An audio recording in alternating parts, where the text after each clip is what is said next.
Welcome back to the Celestine Light Esoteric Mystery School. Today I'd like to share with you how you can benefit from enchanted gemstones and jewelry and some of the secrets of how great enchantments are created to help you make your own awesome enchantments.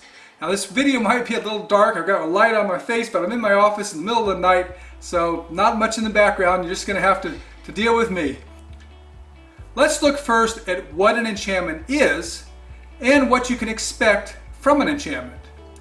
An enchantment is the process of calling in and coalescing specific magical energies, that's magic spelled M-A-G-I-C-K, for a specific purpose or purposes, and imbuing that energy into an object like a crystal or a gemstone or a piece of jewelry. Now anything can actually be enchanted, even a concrete block, but choosing the right object for your purpose makes a huge difference in how powerful the enchantment can be and how long it will last. Now once imbued, the enchanted object will emit the magical energy that it holds to fulfill the purpose of the enchantment. If you enchant a concrete block, you can expect a very weak enchantment, one that will be effective within about 1 foot of the block, and it's only going to last for maybe a week if you're lucky. Compare that to enchanting a quality quartz crystal, a gemstone, or a piece of fine jewelry. Depending upon other factors, which we shall discuss, an enchantment on any one of those items should easily last at full strength for at least 5 years over an area of several feet, and if the enchantment had other enhancements, it can last for decades. To receive the maximum benefit from an enchanted object, it should be something that you will keep close to you most of the time, as the beneficial effects of an enchanted object diminish with distance, which is why crystals, gemstones, and jewelry, which are easy and pleasant to keep on or near you, are great objects to imbue with enchanted energy. Now anyone that's versed in the rituals of magic can by themselves create an enchantment and imbue an object such as a gemstone or a piece of jewelry with a magical energy. But there's much, much more to a good enchantment than just knowing how to do it. Beginning with, the quality of the crystal or gemstone is very important. Enchantments work really well when the magical energy is imbued into an object of high quality, such as a quality quartz crystal, a gemstone, or jewelry made with solid precious metal like 14 or 18 karat gold or sterling silver. Enchantments are weaker and last for shorter periods if the crystal itself is mediocre, or the metal in the jewelry is plated rather than solid. It would actually be better to enchant a piece of jewelry out of a more base metal like copper, brass, or bronze than it would be to enchant a piece of plated or gold-filled jewelry. Now, it's also important to choose the gemstone or crystal to enchant that has the greatest natural affinity for the purpose of your enchantment. Certain gemstones and types of mineral crystals are better at holding certain types of enchantments than others. For instance, if you wish to enchant something to protect you from psychic attacks, a gem quality piece of rutilated quartz would have maximum affinity for that purpose and would create amazing protection. But the same rutilated quartz would be an awful choice if you wanted an enchantment to help you find love.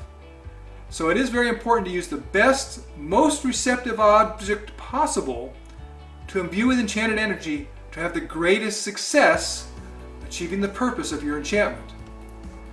Now another one is size. Size does make a difference. After you've done the best selection process you can for quality and natural affinity of an object for the enchantment, you next need to consider size. If it's a piece of jewelry, you're not going to have a lot of leeway in size. But if it's a crystal or a sphere or some other mineral, bigger is better.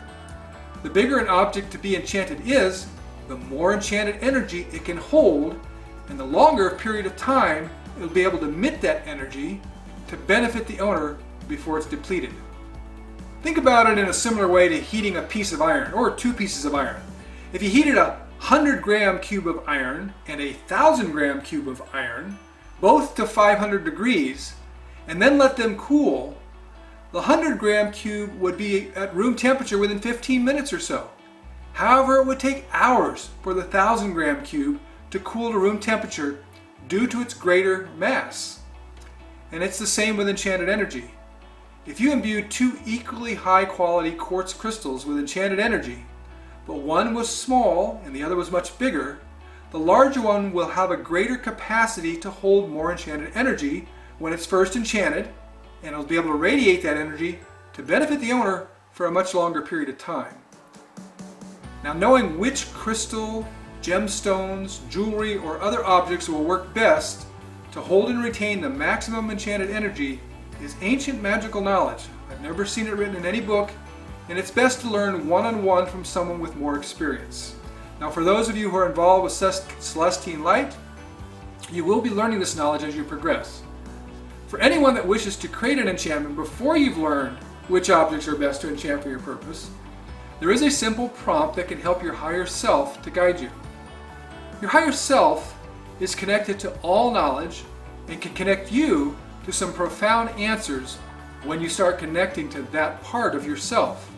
It does require talking to yourself, but in this case, that's a sign of someone open to expanding their psychic abilities. If you know your soul name, call it out loud as if you're calling to another person, even though you're calling to yourself. If you don't know your soul name, please visit that section of my website to find out more about soul names. Call out to the aspect of you embodied in your soul name. In my case, Ambroswin Toscavel is my soul name. So I'd say, Ambroswin Toscavel, I need you. Come forward. Connect me now to all that I need to know.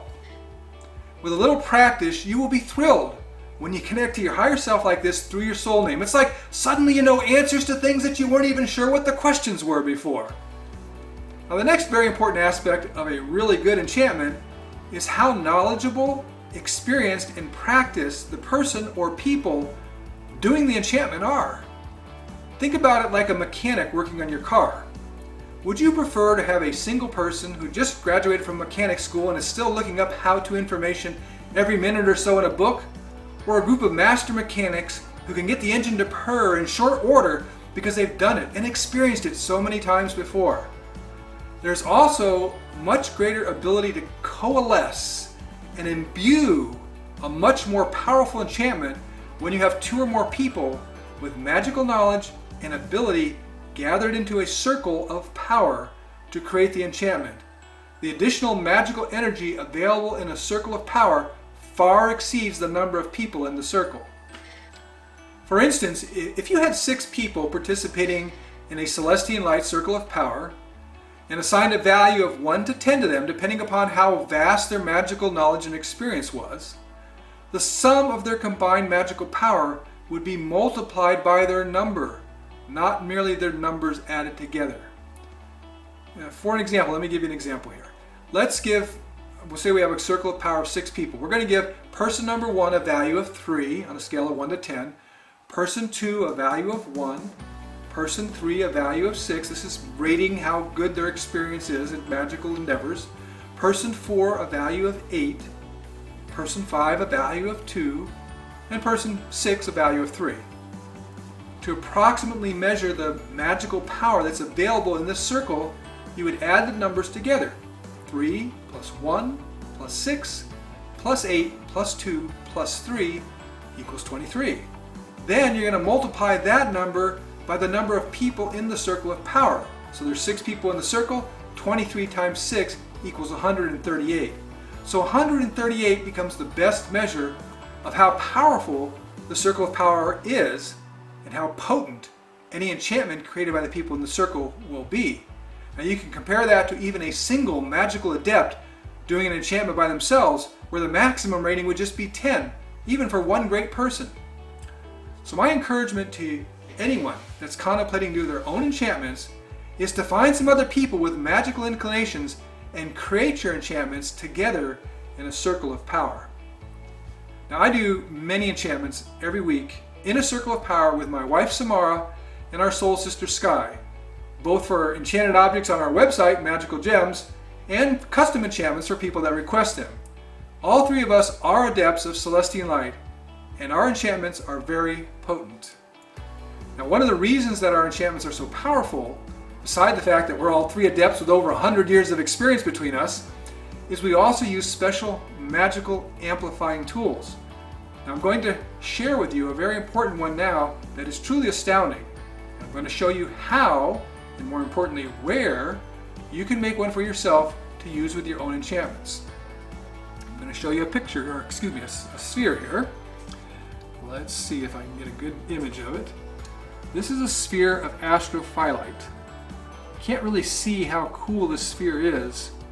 It just looks like a big black sphere, but it actually has a lot of really cool, you can see a little bit of those sparkles that are up on the top there, kind of radiating rays. That's part of an astrophyllite sphere. It's really cool.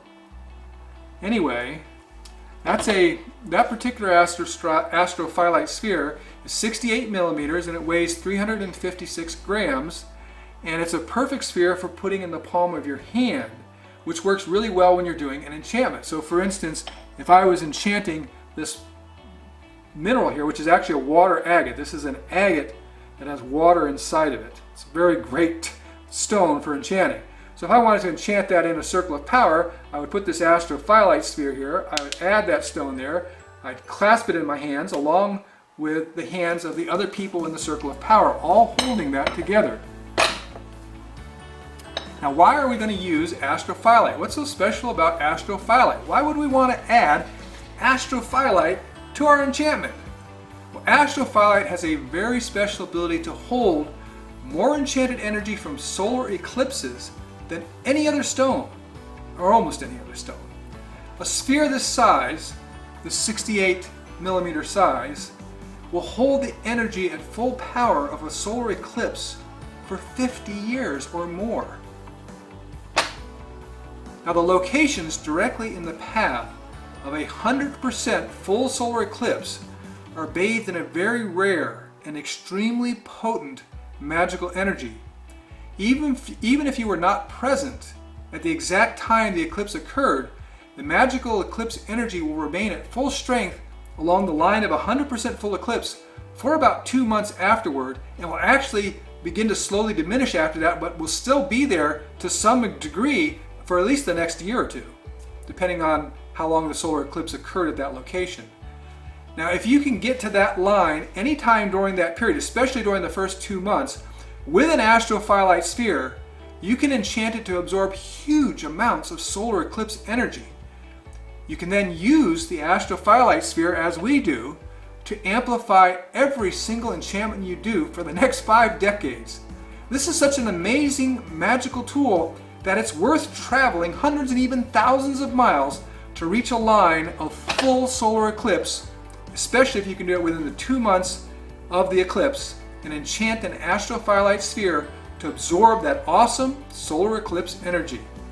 Now we use this particular sphere of astrophyllite, as I said, in every single enchantment we do for any purpose, because we filled it with a full energy of a solar eclipse at the Kawanda positive energy vortex. You may remember the solar eclipse that crossed the United States from coast to coast in 2017. Well, the very first place the total eclipse hit was the Oregon coast at Cape Kawanda. Guess which state I live in? That's right, Oregon. Kawanda is a giant sand dune about 300 feet tall that juts out into the Pacific Ocean. It was already an 8-power positive energy vortex on a scale of 1 to 10 before the solar eclipse overshadowed it. It's now one of the most powerful ones on the planet. Now, if you'd like to learn more about enchantments, or if you'd like us to do one for you using our solar eclipse activated astrophyllite sphere to amplify the power of your enchantment, please just visit the enchantment page on my website, ambrosian.com, to find out more information. And if you would like to purchase gemstones, crystals, or jewelry that have already been enchanted for specific purposes, please visit our website, magicalgems.com. Now, the items on magicalgems.com change regularly as they're sold, and many are one-of-a-kind items. Now, we have enchanted gemstones, jewelries, crystals, and magical tools. Now, if you're a magical or energy worker of any kind, you're going to be amazed at the greater and more miraculous results that you'll have when you use enchanted gems, jewelry, and tools in your healing and magical work. To end this video, I'm going to give you some quick flashes of gems, crystals, and jewelry that we've recently enchanted and made available on our website, along with a few descriptive words about the purpose of the enchantment. This will allow you to see some of the best enchantment purposes for gemstones that you might already own and would like to use to do your own enchantments.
Thanks for watching. Please like my video, subscribe to my channel, and share it with your friends. I'll be back soon with another video helping you to unlock the mysteries of the esoteric, paranormal, magical, and psychic worlds. Namaste, my brothers and sisters.